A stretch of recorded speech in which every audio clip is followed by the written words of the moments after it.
Amoebic മസ്തിഷ്ക ജ്വരവുമായി ബന്ധപ്പെട്ട വിദഗ്ധ സംഘം കോഴിക്കോട് ജില്ലയിൽ പഠനം തുടങ്ങി. ആരോഗ്യവകുപ്പും ഇന്ത്യൻ കൗൺസിൽ ഫോർ മെഡിക്കൽ റിസർച്ചും നാഷണൽ ഇൻസ്റ്റിറ്റ്യൂട്ട് ഓഫ് എപ്പിഡമിയോളജിയും സംയുക്തമായാണ് പഠനം നടത്തുന്നത്. കോഴിക്കോട് ജില്ലയിൽ കഴിഞ്ഞ ജൂലൈ മുതൽ ഒക്ടോബർ വരെ റിപ്പോർട്ട് ചെയ്ത 15 കേസുകളാണ് പഠനവിധേയമാക്കുന്നത്. പഠനസംഘം ഓമശ്ശേരി, അന്നശ്ശേരി, വെള്ളിപ്പറമ്പ് എന്നിവിടങ്ങളിലെ രോഗികളുടെ വീടും പരിസരവും സന്ദർശിച്ച് വിവരങ്ങൾ ശേഖരിച്ചു. വിവരങ്ങളുമായി കോഴിക്കോട് നിന്നും അനഘ ഹർഷൻ ചേരുന്നുണ്ട്. അനഘ, മാറാത്ത ഒടുങ്ങാത്ത ആശങ്കയാണ് സംസ്ഥാനത്തെ സംബന്ധിച്ചിടത്തോളം ഈ അമീബിക് മസ്തിഷ്ക ജ്വരം എന്ന് പറയുന്നത്. ഇപ്പോഴിതാ വൈകി വന്ന വിവേകമെന്ന് തന്നെ പറയേണ്ടി വരും. ഏറ്റവും ഒടുവിൽ ഒരു പഠനം നടത്താൻ സർക്കാർ തീരുമാനിക്കുന്നു. ഈ പഠനം കൊണ്ട് എന്തെങ്കിലും പ്രയോജനം ഉണ്ടാകുമോ അനഘ?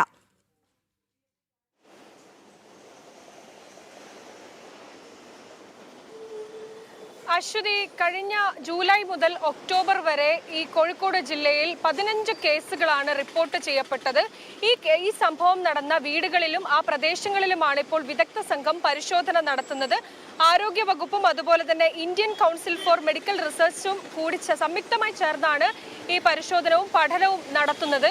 കഴിഞ്ഞ 4 മാസത്തിനിടെ 10-ലധികം പേരാണ് കോഴിക്കോട് ജില്ലയിൽ മാത്രം അമീബിക് മസ്തിഷ്ക ജ്വരം ബാധിച്ച് മരണപ്പെട്ടത്. 3 മാസം പ്രായമായിട്ടുള്ള കുഞ്ഞിന് വരെ അമീബിക് മസ്തിഷ്ക ജ്വരം പിടിപെടുന്ന സാഹചര്യവും മരണമുണ്ടാകുന്ന സാഹചര്യമൊക്കെ കോഴിക്കോട് ജില്ലയിൽ ഉണ്ടായിരുന്നു.